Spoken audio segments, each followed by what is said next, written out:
Hey everyone! So in this video I'm going to be doing the inspiration assignment. You guys can draw along with me or even draw something different. I'm just going to be drawing an anime eye in this video.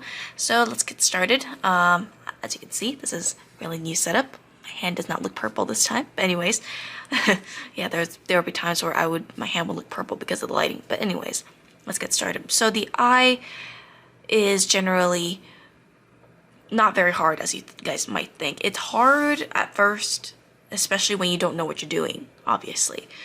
So here are some common mistakes before I get on to how to actually draw an eye. So what a lot of people do, the mistakes that a lot of people do that I see and I myself have done before, is they just draw an eye like this. One line. Eye like that. Eyelashes. And then you have your highlight, you have your eyeball, and then you're kind of just wondering what's wrong with this, you know? And that's actually not, this is really common, and that's because we don't really understand thickness and dynamic shapes very well. So I'm going to show you how to turn this into something more nicely done. So let's go ahead and just put that to the side. And I'm going to just compare it. So when it comes to drawing an actual eye, one, it depends on your drawing of, your personality of the character that you're trying to do. It also depends on the shape. So I'm going to be doing a classic round eye just because I did a classic round eye here.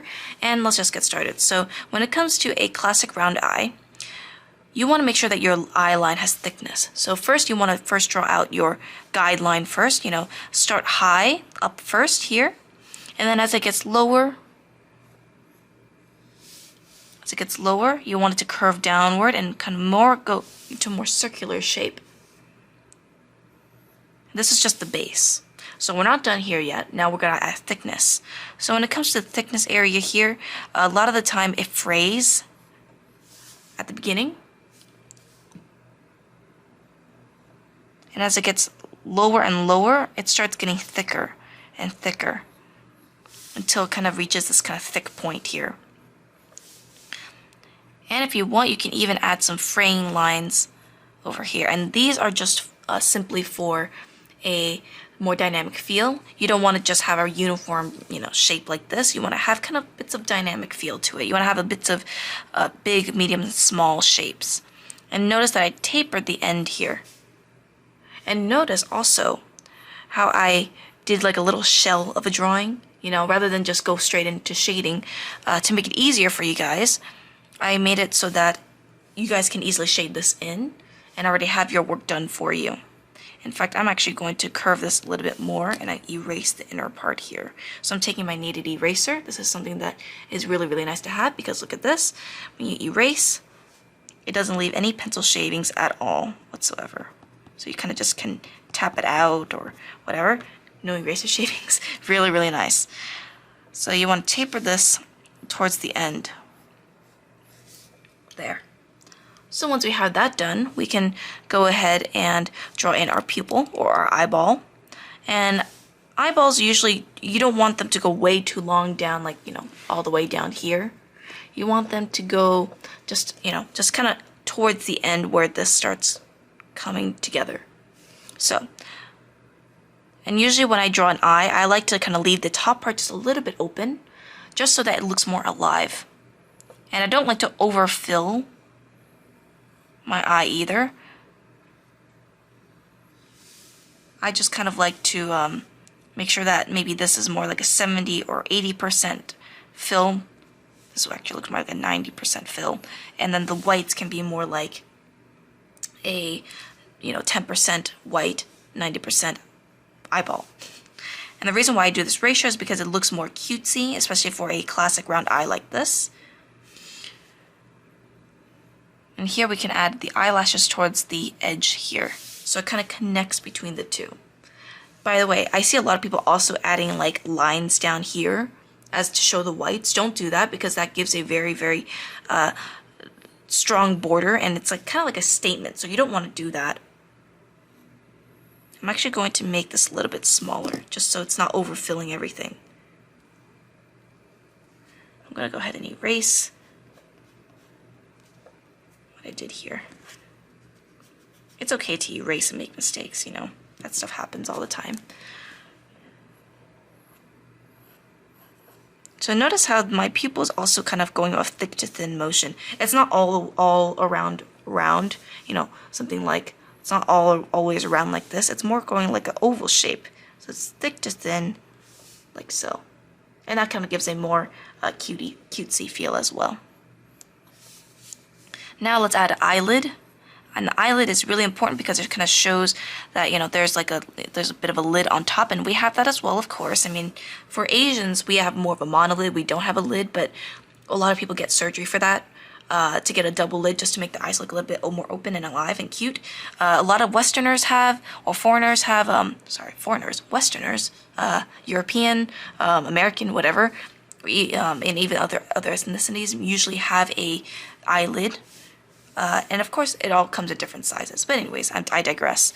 Then we add some eyelashes. I like to add eyelashes, sort of like a small one here and a bigger one towards the tapering point. And this can kind of add as a third eyelash. So then what I can do is I can actually just shade this in now. You know, you guys don't have to really do too much other than just shade it in however you like. I prefer if you guys shade, you know, kind of going along the grain. Don't go against the grain, because then that would be a little bit weird. If you know, kind of just put your strokes more towards the inner, like just kind of more towards how the eye is going, it looks a lot better and more smooth. And notice how I'm kind of doing this in small increments. I'm not gonna just scribbling everywhere. I'm just doing increments because that is usually a nicer and steadier way to fill things in an even way.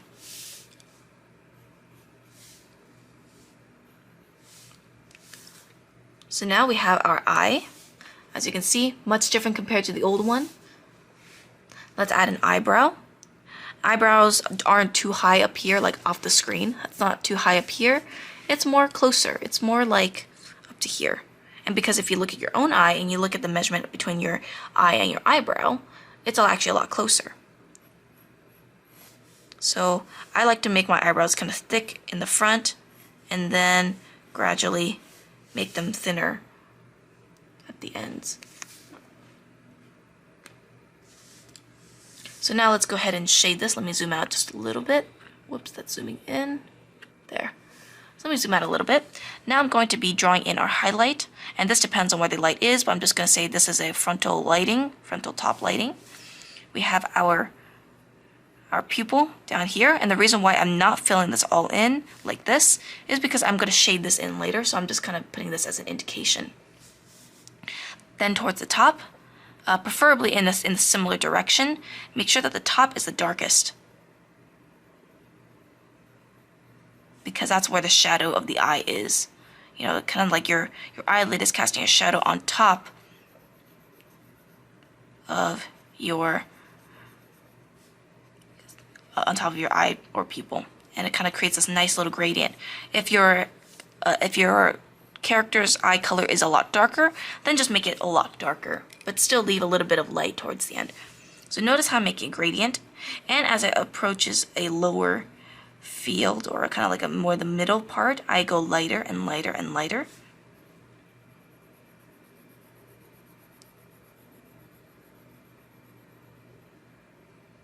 Notice how I'm kind of making these, you know, similar strokes, so it gives in a more even distribution of lines rather than just kind of scribbling everywhere.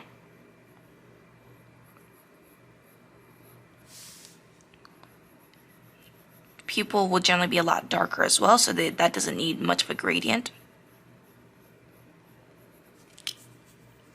So look how nice that gradient feels. And this works the same for digital art as well, although digital is a lot easier, just because you can kind of undo.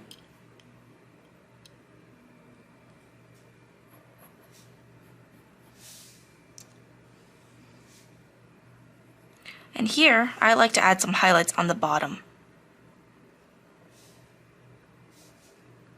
I don't like to overdo it because then it feels kind of fake. So then we have these little, if you notice, if you have more bluer eyes, you have like these kind of lines in between your eyes that you have. I don't know what they're called. They're kind of like this really cool texture. But anyways, I just want to add that in there as well. And that can just be, you know, some nice little hatching here and there.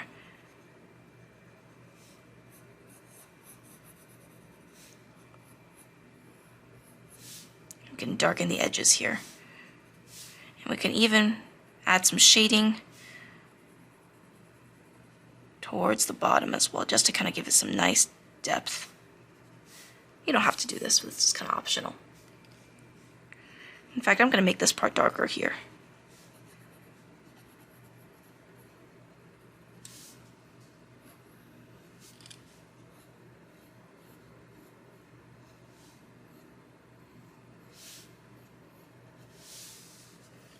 And that's pretty much it. You know, after that, you've created a nice little anime eye. Let me know if guys, or what you guys think, and see how this turned out for you, if this actually made you understand how to draw anime eyes better. And yeah, anyways, I'll see you guys in the next one. Bye-bye.